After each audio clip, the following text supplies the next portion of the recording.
NU tetap berdakwah dengan penuh keramahan dan bisa diterima di tengah-tengah masyarakat. Saya hanya ingin menyampaikan wasiat dari Roisul Am keempat Nahdlatul Ulama. Saya cek kira-kira Rois Am keempat siapa? Nih saya cek, ada rekan Nita Jelita. Kalau untuk IPPNU itu rekan Nita Jelita. Kalau untuk itu rekan Jelata mungkin. Yang pertama Roisul Akbar, pimpinan tertinggi Nahdlatul Ulama itu adalah Hadratus Syekh Kiai Haji Hasyim.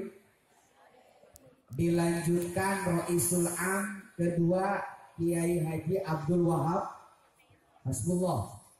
Lalu dilanjutkan oleh Kiai Haji Bisri Samsuri.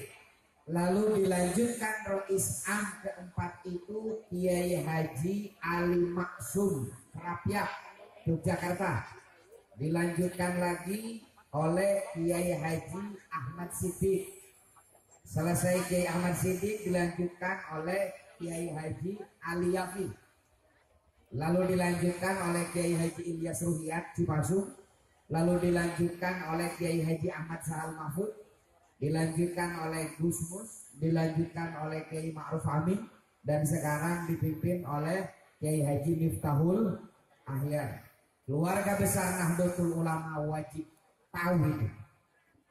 Kiai Haji Ali Maksum Pak pernah bicara begini, pegang 5 prinsip agar kalian menjadi Nahdlatul Ulama yang seutuhnya. Apalagi hari ini NU itu sedang seksi-seksinya Pak. Hampir semua kalangan ingin diaku sebagai Nahdlatul Ulama, ingin diaku sebagai NU. Kenapa? Karena NU sedang seksi-seksinya.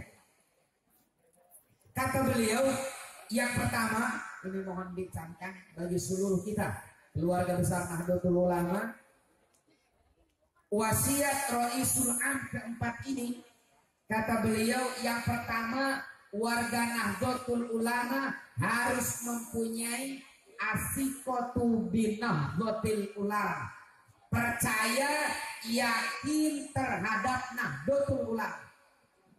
Kenapa? Karena Nahdlatul Ulama ini bukan ormas kemarin sore.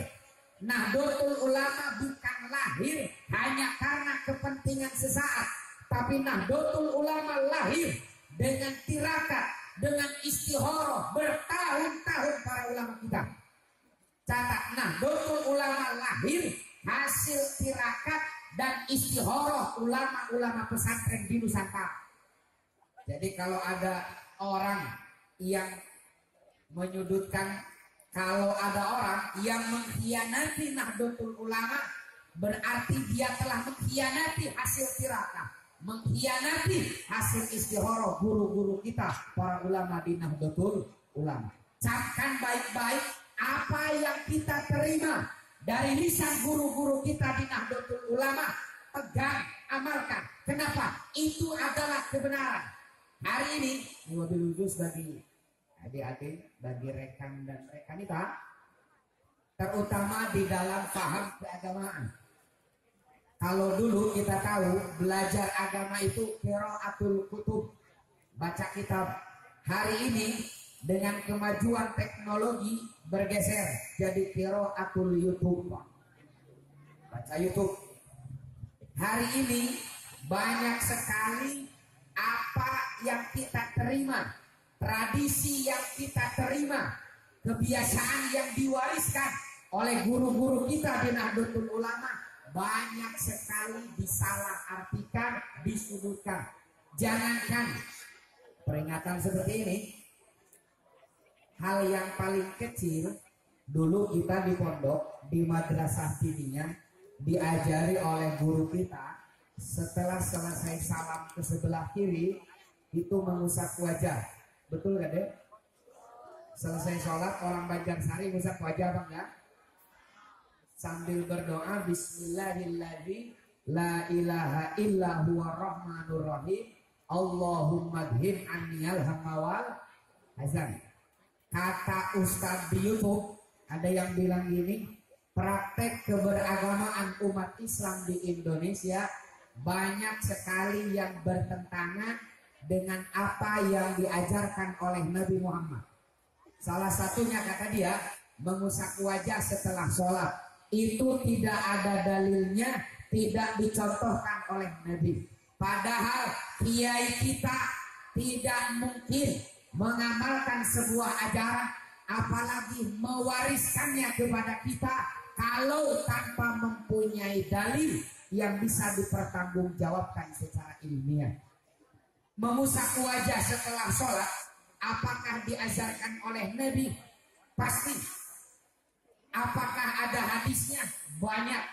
Saya temukan dalam kitab Mu'zamul Awsat, kitab hadis yang ditulis oleh Imam At-Tabrani. Saya juga baca dalam Mazmaz Zawaid, kitab hadis yang ditulis oleh Al-Haythami. Di sana diriwayatkan sebuah hadis hasan. Kata Sayyidina Anas bin Malik, setelah Nabi salam ke sebelah kiri, beliau pegang ubun-ubunnya lalu mengusap wajahnya sambil berdoa, bismillahirrahmanirrahim la ilaha illa huwa rahmanur rahim Allahumma dhib anniyal hammawal hazan.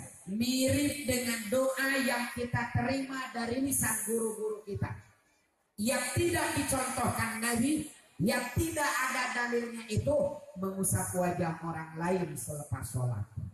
Itu yang tidak. Assalamualaikum warahmatullahi wabarakatuh. Assalamualaikum warahmatullahi wabarakatuh. Nah, itu yang nggak boleh. Jadi wabil khusus nih pada adik-adik, kalau selesai sholat mau mengusap wajah, Nabi itu mengajarkan pegang ubun-ubun atau langsung mengusap wajah. Jadi jangan begini. Assalamualaikum warahmatullahi wabarakatuh. Assalamualaikum warahmatullahi wabarakatuh. Itu juga sama, tidak dicontohkan Nabi. Di hari ulang tahun ke-87 Gerakan Pemuda Ansor dan Harlah ke-71 Fatayat NU ini, mari sama-sama kita renungkan, mari sama-sama kita telaah wasiat dari Roisul Am keempat ini. Kita harus yakin, kita harus percaya terhadap Nahdlatul Ulama dalam berbagai hal. Bukan hanya akidahnya saja yang kita terima, bukan hanya amaliyah saja yang kita yakini, tapi semua keputusan Nahdlatul Ulama yang melalui proses musyawarah, melalui proses bahsul masail, wajib kita terima, wajib kita laksanakan sebagai wujud afiqatu binahdlatil ulama. Kemarin-kemarin Kang Sidik, hampir 1 dekade atau 7 tahun terakhir, kita digembleng, kita maraton masih sampai ke pelosok Banjarsari, wabil khusus Gerakan Pemuda Ansor, mempelajari dan meyakinkan warga Nahdlatul Ulama terhadap pentingnya nasionalisme. Karena kiai kita mendoktrin kita, mengajari kita bahwa hubbul waton minal, cinta tanah air merupakan bagian daripada, pakai to ya, hubbul waton, jangan pakai don, itu hubbul wadon, beda lagi masalah itu. Jangankan dalil yang tinggi tentang hubbul waton minal iman, dalil mengusap wajah saja tetangga sebelah itu tidak paham, apalagi dalil mencintai tanah air. Kita kemarin selama 10 tahun kami di Gerakan Pemuda Ansor menjalankan Nahdlatul Wathon, karena proses berdirinya Nahdlatul Ulama tidak ujung-ujung. 10 tahun sebelum Nahdlatul Ulama berdiri, Kiai Haji Wahab Hasbullah, Mbah Hasim As'ari beserta seluruh kiai-kiai di pondok pesantren khususnya di Jawa Timur mendirikan Nahdlatul Wathon, kebangkitan tanah air, lembaga pendidikan. Jadi catat, Nahdlatul Wathon itu kiai adalah lembaga pendidikan kawah candra di muka untuk menggembleng santri-santri dewasa dari pesantren untuk dididik tentang nasionalisme ala pondok pesantren, dididik tentang pelajaran politik, dididik tentang pentingnya mempunyai negara yang merdeka. Itu tahun 1916 berdiri Nahdlatul Wathon. Masalah dalil hubul waton minal iman, saya percaya kepada Rijalul Ansor banyaklah.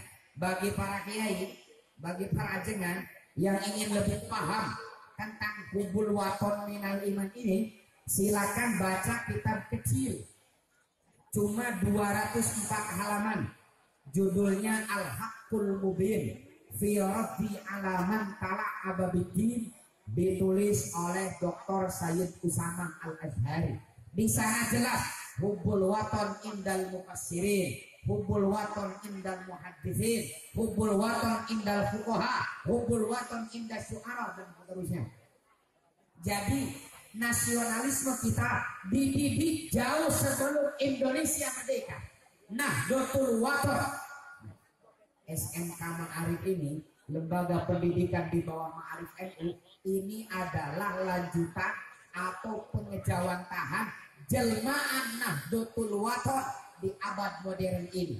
Karena di lembaga pendidikan inilah bukan hanya ilmu praktis yang kita pelajari, bukan hanya teori-teori modern yang kita terima, tapi sekaligus penanaman akidah Ahlus Sunnah wal Jamaah, termasuk dalam mencintai tanah air. Banyak saudara-saudara kita, catat, banyak saudara-saudara kita yang merasa bahwa, bahkan bukan merasa, menuduh nasionalisme, mencintai tanah air tidak ada dalilnya, itu adalah penyebab terpecahnya umat Islam. Mu'alafah yang baru kemarin masuk Islam, memang di Indonesia itu lagi musim dunia terbalik.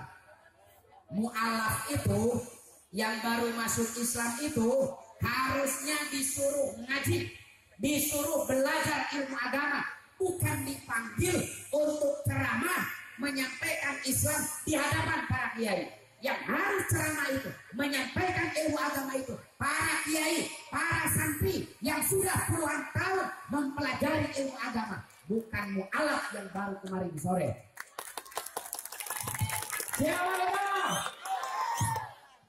Dia bilang nasionalisme itu tidak ada dalilnya, mencintai tanah air itu tidak ada contohnya dari Nabi. Di Palestina, Pak, Palestina itu kalau dari Lakbok belok kiri. Di Palestina itu saudara-saudara kita sedang bertaruh nyawa untuk mempertahankan tanah airnya.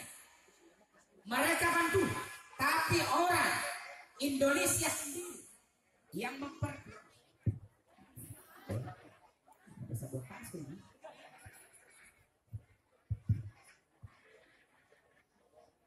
Halo, ayah.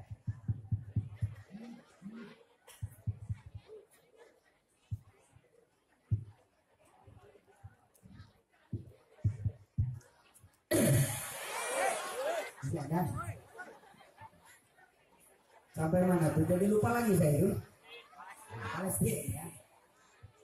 Nih, sekarang di Palestina apa?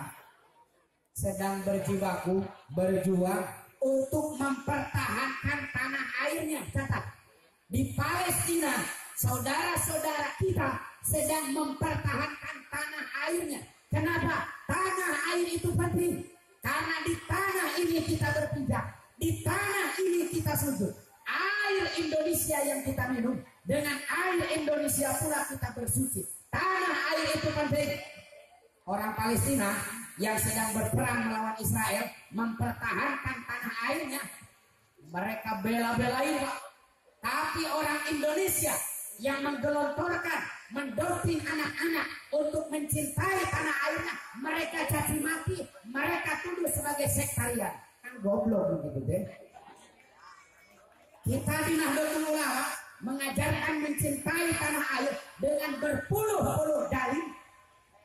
Mereka olok-olok, tidak ada dalilnya, tidak ada contohnya. Tapi saudara-saudara kita di Palestina yang sedang berjuang mempertahankan tanah air dari jajahan Israel, mereka bantu habis-habisan. Kan riet aing ngerti. Kuduna nage ngadukung heula pembelaan tanah air di Nusantara. Ini penting.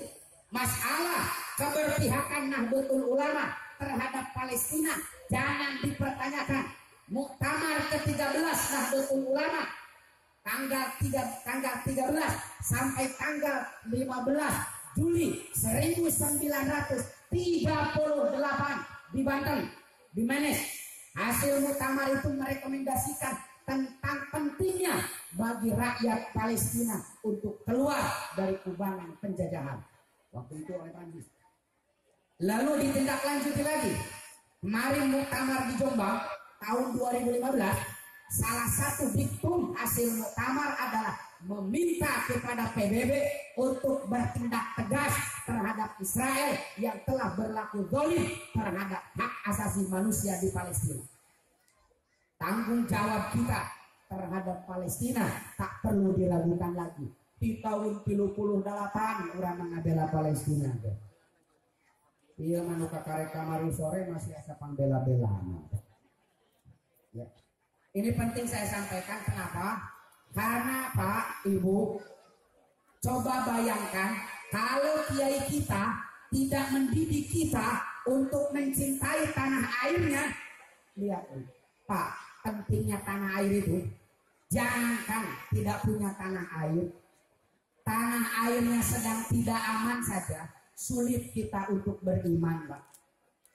Di Palestina itu Ibu, jangankan untuk pengajian sampai larut malam begini, hanya untuk Jumatan saja mereka itu was-was karena takut ada roket, takut ada bom. Sarieun rek Jumatan teh karena negaranya tidak. Di Indonesia bakatku aman, sedang Jumatan masih bisa tiduran Bu. Alhamdulillah. Jadi kalau di Palestina itu karena negaranya tidak aman, mau Jumatan saja takut. Di Indonesia saking amannya, sedang Jumatan masih bisa tiduran. Alhamdulillah. Makanya percayalah bahwa apa yang diajarkan oleh kiai-kiai kita itu tidak perlu dipertanyakan karena sudah melalui proses ilmiah yang bisa dipertanggungjawabkan. Itu satu. Jadi kita harus percaya terhadap Nahdlatul Ulama. Saya ingin menggarisbawahi bagi gerakan pemuda Ansor 10 tahun kemarin kita berjibaku, kita maraton untuk mengikuti jejak guru-guru kita tentang Nahdlatul Wathon, menanamkan nasionalisme ala Nahdlatul Ulama, ala Islam terhadap dada-dada masyarakat. Catat, hari ini kita harus melangkah kepada yang lebih tinggi. Di ulang tahun gerakan pemuda Ansor ke-87, jangan ada kesempatan, jangan ada rasa bahwa kita telah sukses menggelorakan nasionalisme di dada-dada masyarakat, di dada-dada kader-kader kita. Kenapa? Karena setelah Nahdlatul Wathon itu ada Nahdlatul Tujar, didirikan tahun 1918. Nahdlatul Tujar itu kebangkitan para usahawan, kebangkitan para ekonom. Kemarin Kiai Adnan di acara halal bihalal tidak dan Harlah Ansor kemarin, Kiai Adnan bilang bahwa indeks pembangunan warga Nahdlatul Ulama di bidang keagamaan di atas 50%. Di bidang sosial juga demikian. Tapi di bidang ekonomi 5%. Di bidang politik 2%. Parah Pak. Makanya Kang Sidik dan seluruh gerakan pemuda Ansor, tugas kita di ulang tahun ke-87 itu, mari kita tingkatkan dari gerakan kebangsaan, dari Nahdlatul Wathon kepada gerakan ekonomi Nahdlatul Tujar, karena penting ekonomi itu. Makanya saking pentingnya ekonomi, ibu-ibu muslimah kalau ada acara pasti dipanggil-panggil dengan kasidah. Ya dana, ya dana, Ya dana, karena dana itu penting. Kiai kita yang menarik Kiai adalah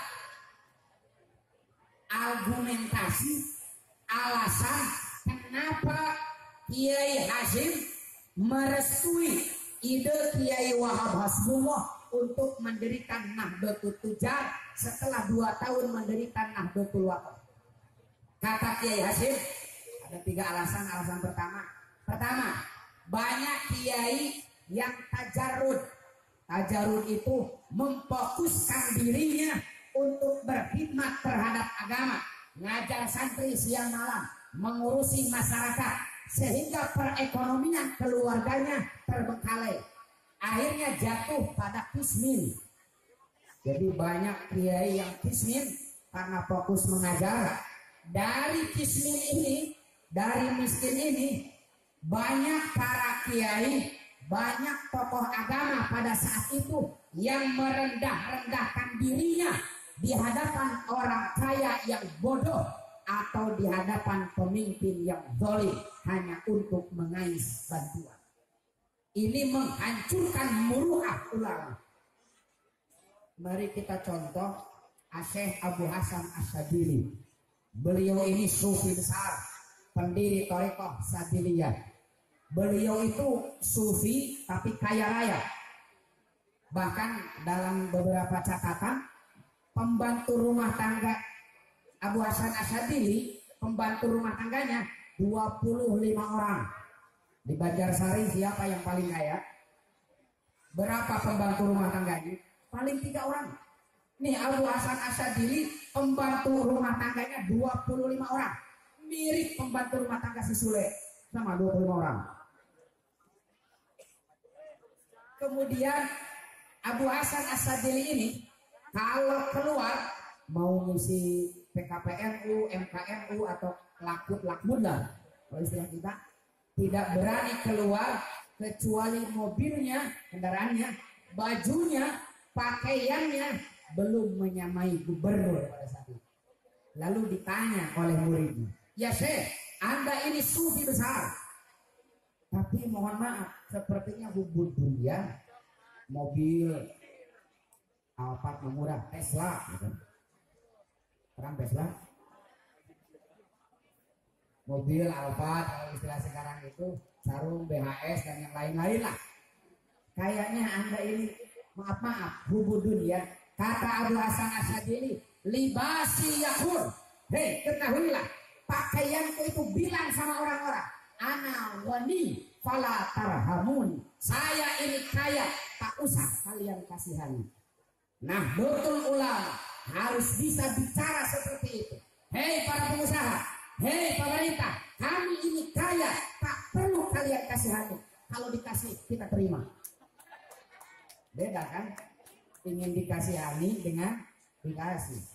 Makanya di dalam Ta'limul Muta'alim deh, salah satu penyebab kemiskinan adalah mempunyai perasaan ingin dibantu orang, punya perasaan ingin diberi orang. Makanya gerakan pemuda Ansor di usianya yang ke-87 ini harus mampu mengangkat wajahnya, tepuk dada, ana wani fala tarhamun. Saya ini kaya, tak usah kalian kasihani. Kalau dikasih, tidak akan kita tolak. Yang penting tidak ada perasaan ingin dikasih. Kalau kita kan kadang-kadang sebaliknya kan Gufron. Libasi yakul, ana fakir farhamuhun. Nah, pentingnya pemberdayaan ekonomi. Nahdlatul Tujar. Makanya tugas kita, gerakan pemuda Ansor, sebagai tulang punggung keluarga, anak laki-laki paling besar. Ibu muslimat itu ibunya Ansor. Tapi mohon maaf ibu-ibu muslimat, kalau Ansor ini agak bandel sama ibunya, karena ibunya ibu tiri. Karena Ansor lahir lebih dulu daripada muslimat NU. Hanya di MU lah ada anak lahir duluan daripada ibunya. Ansor itu berdirinya tanggal 24 April 1934. Kalau muslimat kan baru kemarin. Ibu-ibu muslimat tanggal tahun berapa ibu-ibu muslimat lahir? Mungkin ibu muda ya. Gerakan Pemuda Ansor dan Sidik punya tanggung jawab. Kita jangan merasa cukup dengan Nahdlatul Wathon yang 10 tahun kemarin maraton kita terjun ke daerah-daerah menanamkan hubul waton minal iman. Langkah kita hari ini adalah bagaimana melakukan Nahdlatul Tujar, kebangkitan ekonomi, swasembada dalam berbagai hal. Kenapa? Kita ini besar di Jawa Barat saja, nih sahabat-sahabat Ansor, di Jawa Barat saja yang sudah masuk data di database PW Ansor, jumlah kader gerakan pemuda Ansor itu 700.000 di Jawa Barat saja. Tidak ada ormas kepemudaan OKP yang punya anggota di Jawa Barat 700.000 kader. Itu militan semuanya. Bukan hanya di Indonesia Ansor itu. Di Mesir kemarin Putra Agim aktif ya, ikut DPD beberapa tahun yang lalu di Mesir. Kemudian di Korea Selatan, di Taiwan. Jadi nanti itu kan Sidik yang ikut di Klatsar, ikut PKD, bukan namanya Sidik Harry, tapi nanti Liming Ho, Liming Chun akan ikut di Klatsar, di Korea. Di Malaysia, di Amerika juga gerakan pemuda Ansor ada. Jadi ketika sahabat-sahabat mengenakan pakaian pemuda Ansor, sahabat-sahabat telah bergabung dengan organisasi pemuda Islam terbesar di dunia. Tidak ada ormas kepemudaan yang lebih besar daripada gerakan pemuda Ansor. Kita punya banyak sumber daya manusia, tapi ketika bicara pemberdayaan ekonomi agak melempem. Korban Nusantara, Tour and Travel gak jelas. Ansor Retail juga lam yajlis, artinya gak jelas. Ini PR kita bersama gerakan pemuda Ansor untuk menata ulang organisasi kita, wabil khusus dalam masalah Nahdlatul Tujar, dalam masalah perekonomian. Baru setelah Nahdlatul Wathon 1916, Nahdlatul Tujar 1918. Pada tahun yang sama 1918, Kiai Wahab Hasbullah mengadakan kerjasama dengan ormas nasionalis sekuler Budi Utomo. Jadi alumni-alumni Nahdlatul Wathon, santri-santri yang sudah dikembleng tentang nasionalisme, tentang politik kebangsaan ala pondok pesantren, bergabung dengan nasionalis, dengan cendekiawan sekuler yang tergabung dalam Budi Utomo, bergabung dalam satu wadah Taswirul Afkar.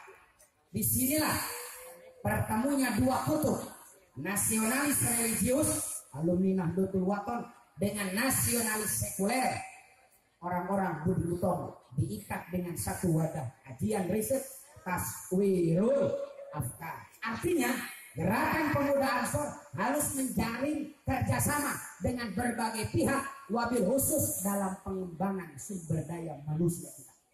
Salah satunya adalah untuk mengembangkan sumber daya manusia adalah melalui pendidikan.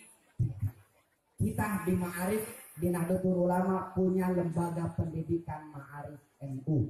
PD lah dengan Ma'arif NU. Rekan-rekan kita yang kelas 3 SLTP atau MTS mau melanjutkan ke SLTA, masuklah di Ma'arif Nahdlatul Ulama agar kita tidak terbawa arus globalisasi yang gak jelas juntrungannya. Gak usah punya pikiran kalau saya di Ma'arif NU bagaimana masa depan saya. Saya juga alumni pesantren. Saya dididik di pesantren dan sekolah Nahdlatul Ulama. Hari ini saya sedang menyelesaikan doktoral saya dengan riset di beberapa negara. Saya mampu.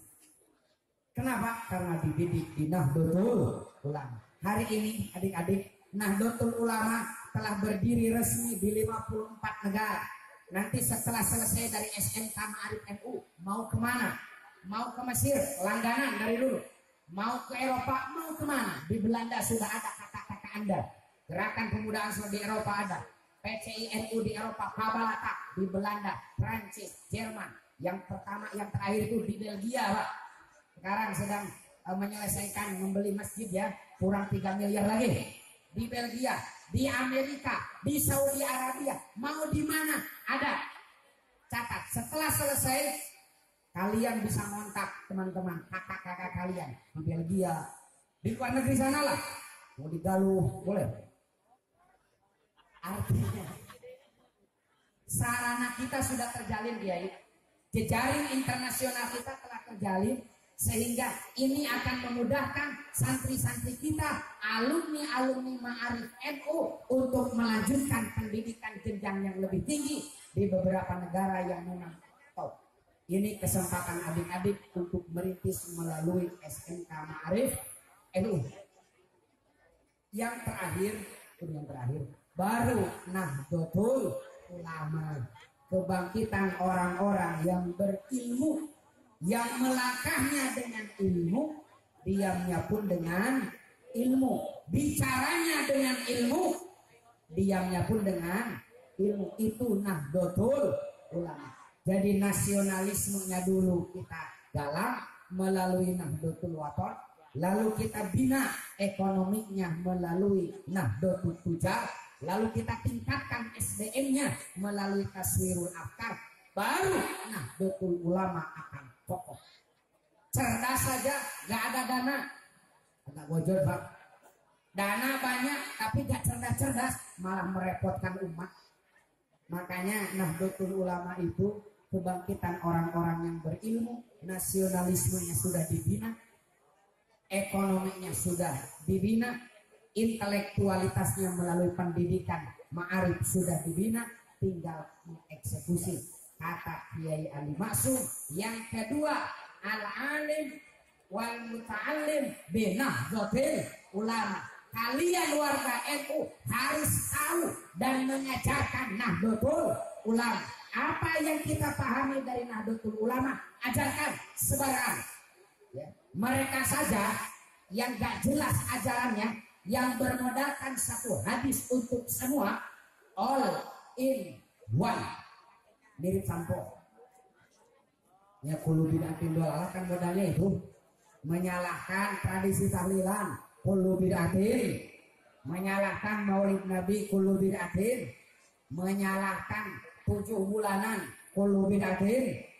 Mereka punya modal satu hadis, PD-nya minta ampun, ceramah kemana-mana. Kenapa kita warga Nahdlatul Ulama yang mewarisi keilmuan para kiai-kiai kita, yang terbentang dari masa sekolah sampai salaf ini, yang terbentang dari Maroko sampai Merauke, yang terbentang dari musim durian sampai musim rambutan, kenapa kita tidak pede untuk mensiarkan Nahdlatul Ulama?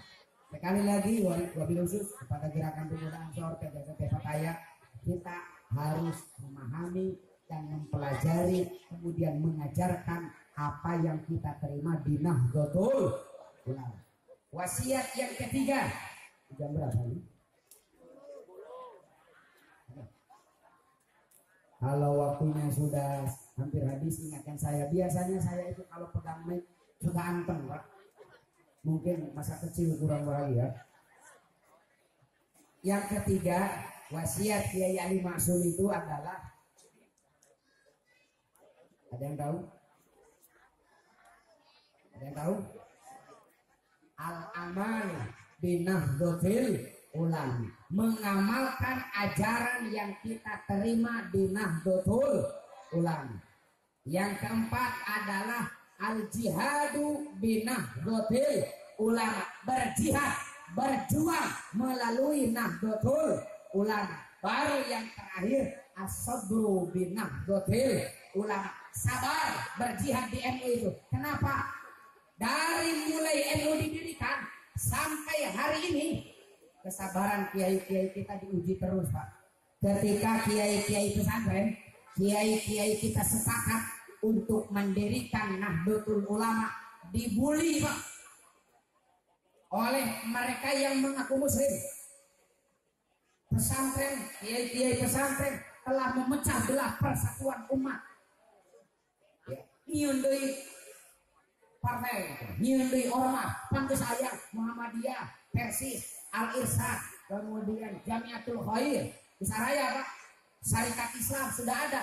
Kiai-kiai pesantren bikin organisasi, mereka tuduh sebagai pemecah belah umat karena mendirikan organisasi. Padahal pertanyaannya, siapa yang mendirikan organisasi lebih dulu?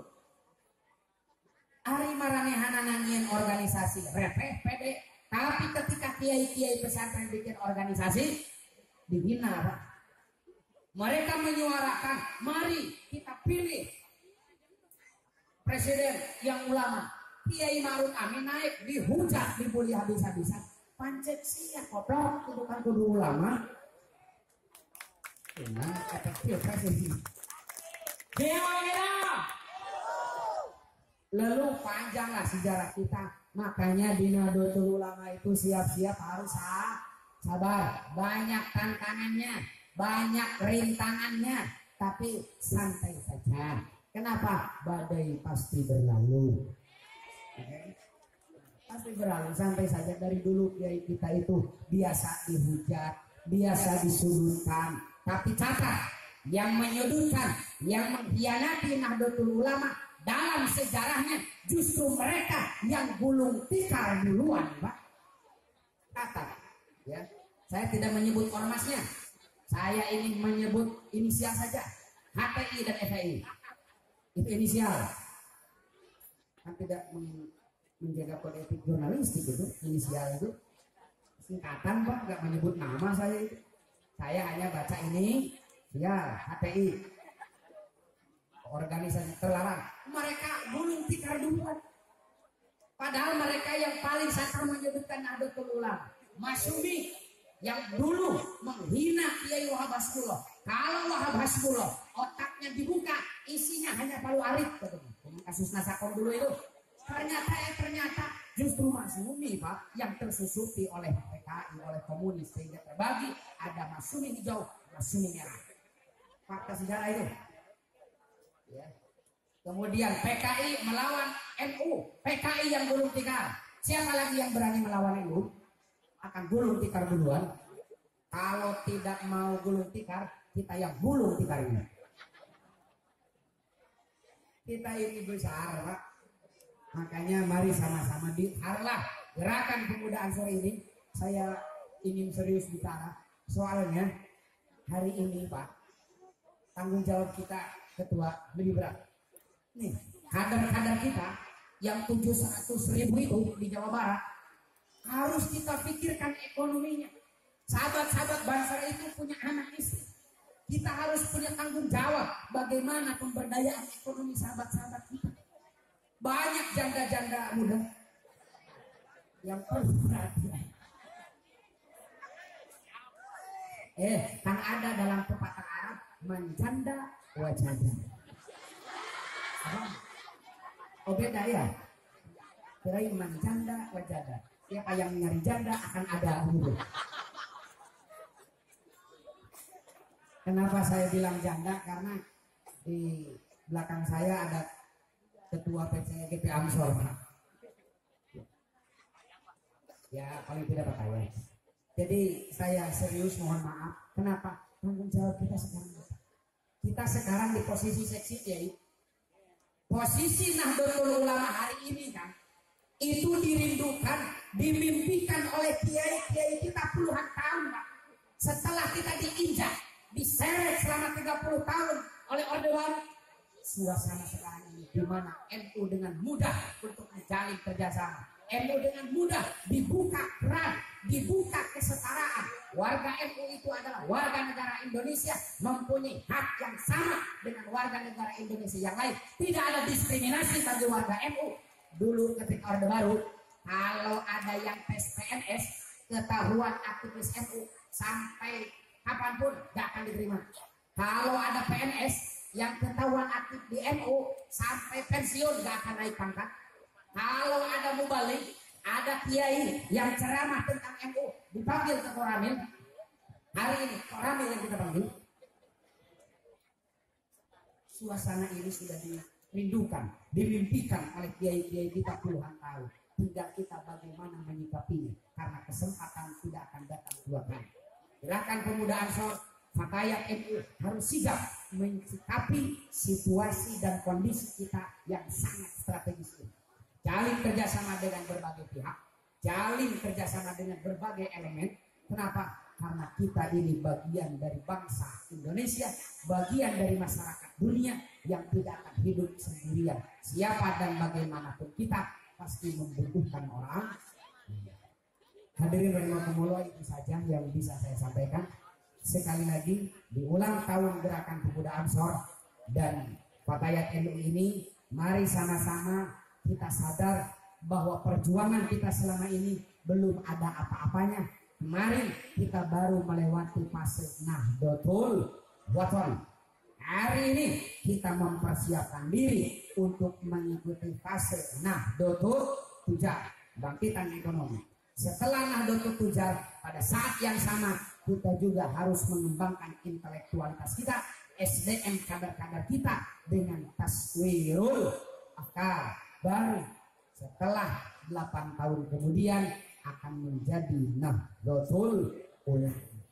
Hadallahu wa iyyakum ajmain. Wallahul muwaffiq ila aqwamit thoriq. Wassalamualaikum warahmatullahi wabarakatuh. Waalaikumsalam warahmatullahi wabarakatuh.